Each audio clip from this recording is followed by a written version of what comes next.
welcome back. I'm the Good Vibes Gemini, and today's topic is about releasing tension. There are so many ways to release tension. Allow me to share this with you first. Did you know you can poison yourself with your own thoughts?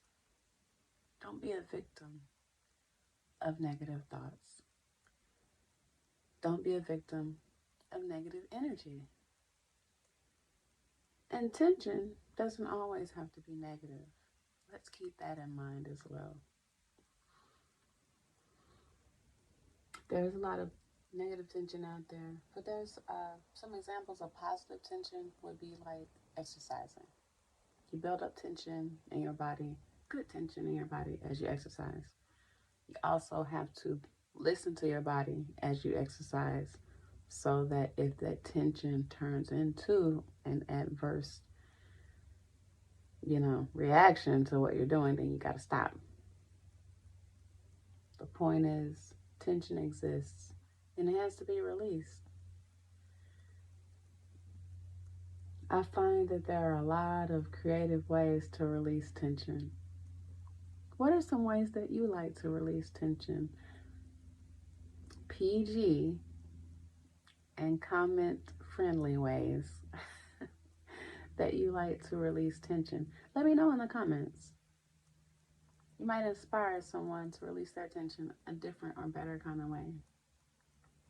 A few ways I like to release tension are through exercising. If I have a lot on my mind, I'll do some crunches or I'll do some squats. Or, and this is aside from the weekly workout routine. I'll just get on the floor and do some crunches or do some stretching. I release tension with stretching. Sit down, stretch it out, take a deep breath and blow out the tension. Most of the time, if not all the time, I feel lighter, I feel better. There's significantly less tension in my body, if any. Another way I like to release tension is by way of axe throwing. You can look it up. It might look a little bit extreme, and it's not for everybody, but it is quite fun. I enjoy it quite a bit. If I can find my footage from doing a bit of axe throwing at Dave & Buster's here in Dallas, I'll be sure to include it at the end of the video. The ultimate way I like to release tension is by writing. I am a writer. I've been a writer a long time. I've been in love with words a long time. The art of writing. I've been in love with it a long time. It wasn't until I was 16 that one of my favorite teachers in high school, Vicky Mercuria, suggested, based on an essay I wrote for class, she suggested that I start a journal. She said, "You have a lot to say. I think you need to start a journal. I think it would help you and it would increase your writing ability and I just really think you need to start a journal." At the time, I was like, "Oh, journal, I don't have time for that." That lasted for maybe a week. And then I finally was like, maybe I should go ahead and give this a shot. And I did.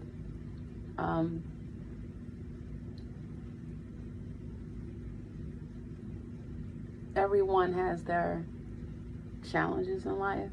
I had mine when I was younger. And with those challenges came a few,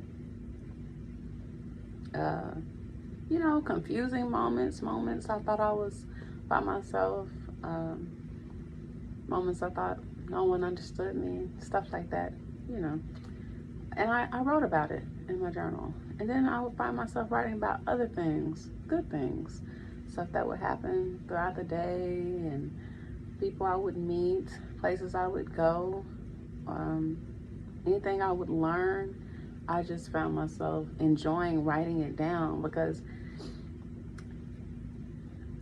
as a muse, I take in a lot. I've taken in a lot as a kid, as far as stimulation goes, as far as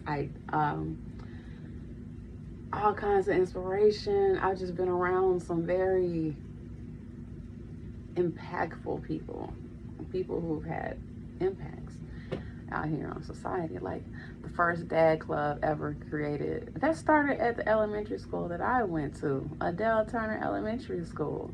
And it started the year that I was there.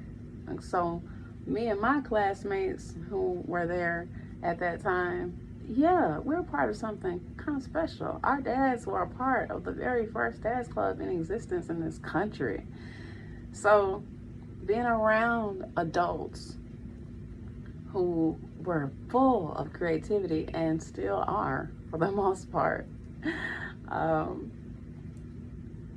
it really fueled my creative bug as I was growing up. So when I got to the point that I was writing in my journal, when it came to any kind of tension, I would immediately get my pen and I would start to write. I still do that. I have a whole collection of journals, memories,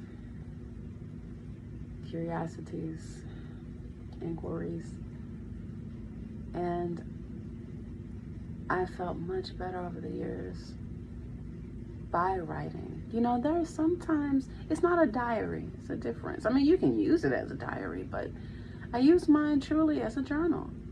Sometimes it's just good to write as if you're talking to, let's say, the only person in the world you could trust with anything that you feel you need to get out of here, out of your mind or out of your heart or out of your soul in word form. You write in your journal as if you're speaking to them. At least that's what I do. And it helps. It helps. Whatever was on your mind or on your heart, it doesn't have to be anything bad. It could be something like, I'm thinking about getting my daughter this A, B, C, D, and E for her birthday. I wonder what I should get. I'm considering da da da da da. It could be something like that.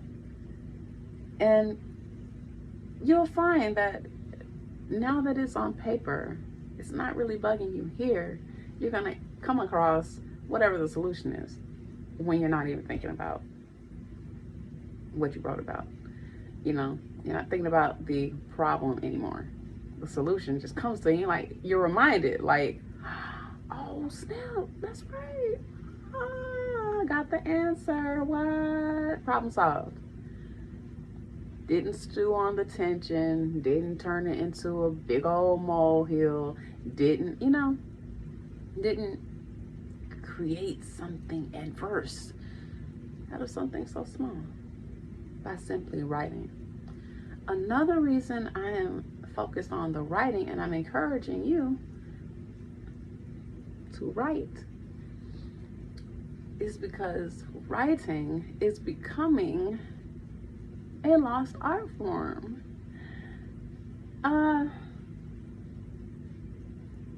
Most people do this.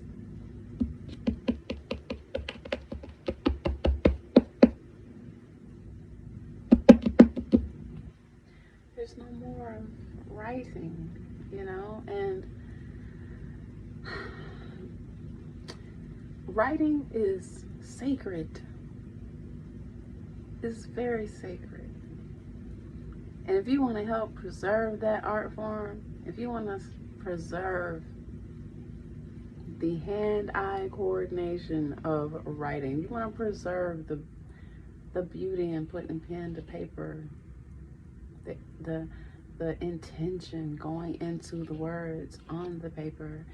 If you want to preserve that, we used to write on papyri, for goodness sake. We used to write with quill pens. you know. I mean, and ink wells, you know, dipping the quill in ink well. And, oh, writing is just so deep. Now, some of you probably watching this and thinking she going too deep with this writing. She tripping. Well, remember, I am a writer, and I've been writing a long time, so it is special to me. I even collect pens. You know, I really admire the art of writing. I just love the ways that we've written over the years, from glyphs to uh, cave symbols to symbols on leaves. I mean, and the way that we would write, what we would use to write, smashing berries and sourcing oil. Sourcing dye. I said oil, but I mean dye for ink and stuff like that. It's a beautiful world, the world of writing. So do your part, help preserve it. Start a journal, for example, to release a little bit of tension if you have any. No one has to know. Get you a spiral, get you a little bitty something. It could be 1 or 2 words, you know? But just get it out. Get it out. I know we live in an age where you could just do anything else besides write to release your tension. But I encourage you to just try it. And if it's not for you, then don't bother with it. But if you know someone who in the past you knew that they are a good writer, they write really well, and they have something to say, even if it's not to a lot of people. Because there are a lot of writers who, the best writers I find, don't talk a lot. They don't talk a lot, but they have so much to say, and they're so passionate about what they say. If you know anyone like that, encourage them to keep a journal. Let them know that even if they feel no one is going to listen, a journal will. A journal will listen. A journal will hold every single word they have to say, every single thing they want to get out. Go ahead and write it down. Of course, if you feel that you need to keep it in a safe place, by all means, do so. Those of you that don't have to worry about that, hey man, write, write, write. Pen to paper, pencil to paper, okay? Quill pen to inkwell to paper, into parchment or papyri or leaves or whatever the case may be. Let's write. So, I'm encouraging you guys to do that for Wellness Wednesday this week. Start a journal. See if it helps. Release tension. I hope it does. It worked for me. I know it could work for you. Anything more than that, honey, this is not medical advice. I suggest that you speak to your local supporters and resources of mental health, you know, guidance and stuff like that. You want to get help, by all means, do it. Don't hesitate. Writing could be a part of your potential therapy. If you're already seeing someone and you're watching this video and you haven't tried writing yet, ask them. Ask your therapist. You think I should write? Ask them. They'll let you know if you should or shouldn't, or if if it works for you, if it would probably work for you. Just try it. It's no need for us to be walking around here with tension. Anybody. It's so bad for your internal self. And this channel, the Good Vibes Gemini channel, is all about smiling. It's all about positivity. It's not about pretending and lying to yourself. It's all about being balanced overall, being balanced within yourself, so that when you're walking around out here in the world, you can walk with more confidence, knowing that you're in sync with yourself. There's nothing out of sync. Everything lines up. So have fun releasing that tension in the myriad of ways that you do already. Hopefully you'll try the journaling, and hopefully I'll see you back here soon. You've been hanging with the good vibes, Gemini. I'll see you next time.